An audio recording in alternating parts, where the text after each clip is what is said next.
Hi, I am Verity Price, the 2021 World Champion of Public Speaking, and today I have a message for the future World Champion of Public Speaking.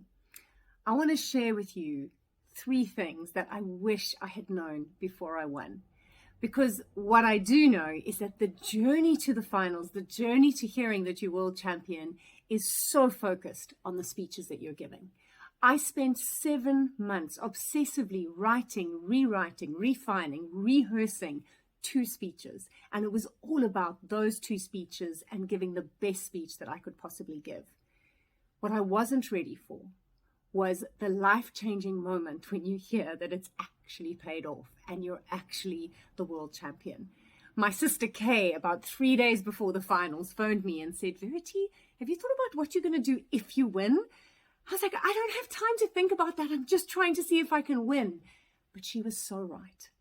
Because when you win this contest, you are going to come under a barrage of attention. You are going to there's nothing that prepares you for how much attention you get. There are emails, there are WhatsApp, there are messengers. They are going to come at you. And it's incredible, but it's also overwhelming. Within seconds of winning, my inboxes were flooded, and I started to get a small sense of what I was up against. Luckily for me, the first lesson, and the one I want to share with you, was shared to me by the 2020 World Champion, Mike Carr. He emailed me immediately that I won, saying, congratulations, please have a Zoom call with me before you do anything. And I will be forever grateful that Mike did that, because in that call, he said to me, Verity, I wish I'd known that when I won, I didn't have to start being the world champion immediately. Take some time. Take some time to regroup, to recalibrate, and to refocus on what you are going to do next. He suggested 6 weeks to 2 months before I said yes to any district request. You have to say yes to the interview requests, the podcast requests, so it's going to keep you busy. You're not going to be sitting back doing nothing. But the best advice I got was that I didn't have to say yes to all the district requests. I could wait for 2 months to completely integrate my win so that when I started giving back to the Toastmasters community, it would be from a place of grounded, centered wholeness. Okay, so give yourself some space to enjoy the win and to decide on what you want to go forward and what you want to take forward into the world as your message as world champion. That gets me to my second point. I was so grateful that Mike told me to take the time. What I was sad that I hadn't known was that I probably should have been documenting my journey to the finals. Because after you win, people are going to ask you for a keynote. You are going to have your message, your positioning on what goes into writing a winning speech or how to become world champion, whatever angle you take on it. They're going to want that keynote. And trust me, you're going to be exhausted because you have just been focusing on 700 words for 7 months. I wish I had known to journal what I was learning. So if you're hearing this message right now and you're in the semi-finals going, I hope I make the finals, I'm going to try become world champion, journal your journey. Pick up your pen and write down, what are you learning? What are you learning about yourself? What are you learning about feedback? What are you learning about writing a speech? Write it all down. Capture those bullet points.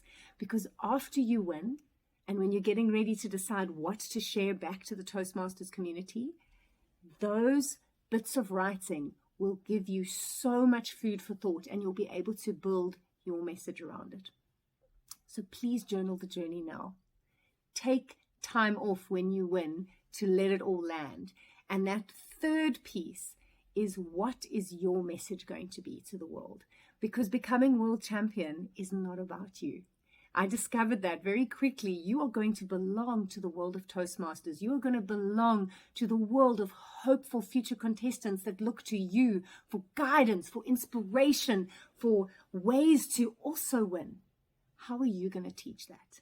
And that's where the journaling and the taking time is going to help you come up with your offering.